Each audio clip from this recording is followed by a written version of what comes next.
Et l'agence de l'eau, quand on a discuté au tout début des actions qu'on a menées ensemble, me disait c'est des dizaines de millions d'euros. Je n'ai pas les chiffres exacts, mais il y a beaucoup d'argent qui est donné dans l'entretien de la rivière cible. Et on sait que dans l'entretien de la rivière cible, en réalité, il y a un très large effort qui est mené sur le retrait de bois. Et en fait, à ce moment-là, on s'est dit, bon, que nous dit la science sur ces points-là, et qu'est-ce que moi je peux vous raconter sur ces points-là, et des histoires que j'ai envie de vous raconter, qui permettent de prendre de la hauteur. Donc d'où vient le bois? Alors là, il y a un premier malentendu qui est assez terrible, qui est que tout le monde se dit que le bois transporté par les crues est dans le lit mineur avant la crue, et je vais vous montrer après, mais en fait, il n'y a pas de bois dans nos rivières, pour ainsi dire, et le bois, il vient principalement de l'activité géomorphologique des rivières. Sur le petit diagramme qu'il y a sur la gauche du diapo, là, c'est un diagramme qui vient d'un guide suisse de 2009 qui est très bien. Et grosso modo, ils nous disent que le bois vient des glissements de terrain qu'on voit dans le fond du paysage, et puis de l'activité d'érosion de berges dans les cours d'eau. Cette activité d'érosion de berges, elle est particulièrement forte en montagne et dans les zones méditerranéennes à cause du relief et de l'hydrologie. Et les deux photos que vous voyez au milieu sont deux images avant et après la crue de 2015 sur un affluent de la Brague dans les Alpes-Maritimes. La végétation est rouge parce qu'on a pris des photos infrarouges. Sur la gauche, on distingue des petites ellipses. Là, tous ces petits ballons de rugby sont des arbres en fait, qui ont disparu pendant la crue. Et on sait qu'ils ont disparu parce que sur la photo de droite, vous voyez qu'on a digitalisé de manière très consciencieuse la zone où la végétation a disparu. Et ce site, il était assez représentatif parce que ça fait 20 ans que dans ce secteur, une gestion du bois mort et de la ripiscide extrêmement soigneuse et documentée était menée. Il n'y avait pas une branche dans cette rivière avant la crue. Et donc, quand les flottants sont arrivés, plus de 3000 arbres ont été arrachés, une certaine partie de ces arbres est arrivée dans la basse vallée. Je peux vous dire que la réaction des citoyens quand tous les ponts étaient bouchés, c'était « qu'est-ce que vous avez fait de notre pognon ?» Parce que donc, le traumatisme côté gestionnaire, il est terrible. Hein. Enfin, ça a été, il y a eu des morts, il y a des procès en cours, pas pour les embarques, mais c'est un site qui est vraiment traumatisé. Et les gestionnaires, ça leur tombe les bras, quoi. Qu'est-ce qui s'est passé? Et en fait, c'est parce qu'il y a un malentendu. C'est-à-dire qu'on pensait que c'était les arbres qui penchaient sur les rivières et qui étaient déjà tombés dans l'eau qui allaient former les embâcles. Mais en fait, on le sait que dans nos régions montagneuses et méditerranéennes, pendant les crues, les cours d'eau s'élargissent.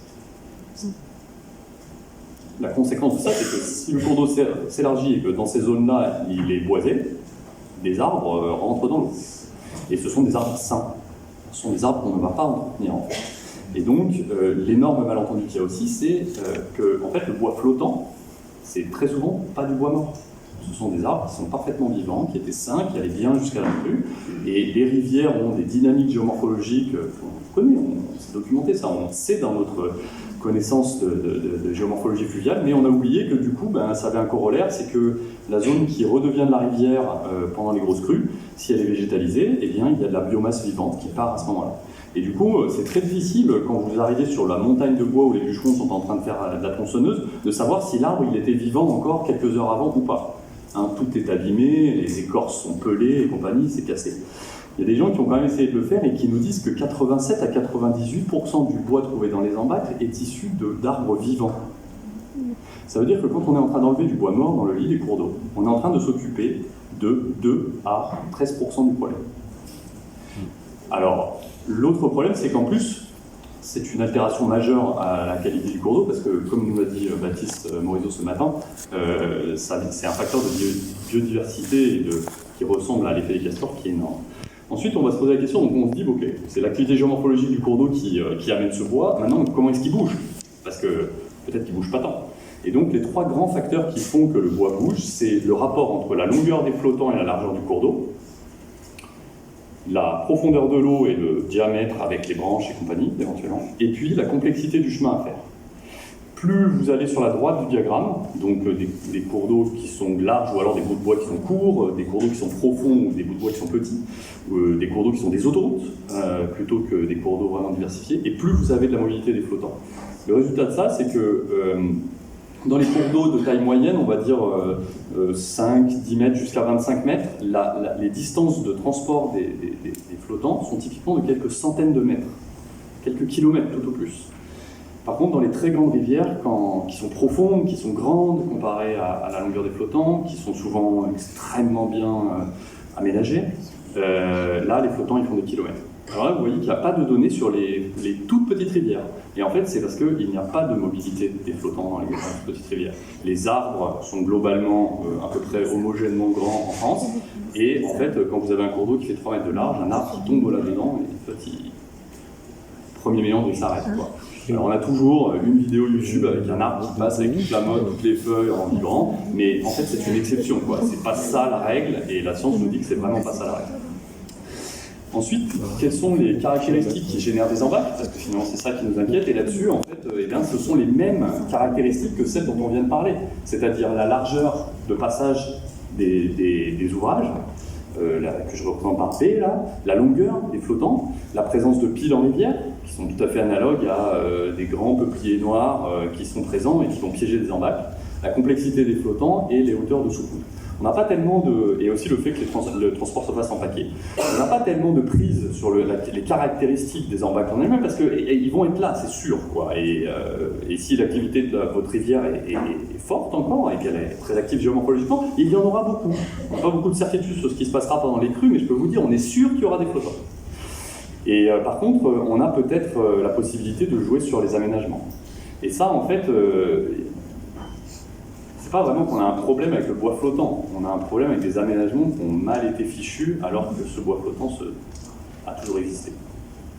Du coup, comment est-ce qu'on peut le gérer, ce risque d'embâcle? La première chose, c'est qu'il faut se dire que finalement, nos ponts, nos barrages sont des verrous hydrauliques et on peut les adapter. Les 2 premières photos que vous voyez en haut ici du diaporama sont un pont sur l'Isère à Moutier, et ce pont, il est capable de faire passer la crue centenale théorique eau pure, mais c'est parce qu'il avait une pile centrale qu'il a été changé, parce que c'est une rivière alpine torrentielle, qu'il y aura des embâcles pendant ces crues centenales, et qu'on est sûr que tout le centre-ville va être inondé. Et quand je dis qu'il faut changer des ponts à cause des embâcles, on me dit « Guillaume, arrête, vu le pognon que ça coûte, on va pas y arriver, quoi ». Ça, c'est un aménagement à 1 million d'euros qui a été fait à cause des embâcles. On le fait. Évidemment, c'est multifactoriel, on va décider ça parce qu'il y a d'autres opportunités et compagnie, mais là on est dans un secteur où l'architecte des bâtiments de France a son avis à donner et compagnie, c'est un secteur qui est compliqué à aménager, ça a été fait à cause des embâcles. Donc c'est possible de le faire, et vraiment, c'est la meilleure solution, parce que là, à Moutier, ils s'en fichent des embâcles maintenant. On ne va pas s'embêter à couper du bois dans l'Isère en amont de Moutier, ça sert à rien. On le regarde passer.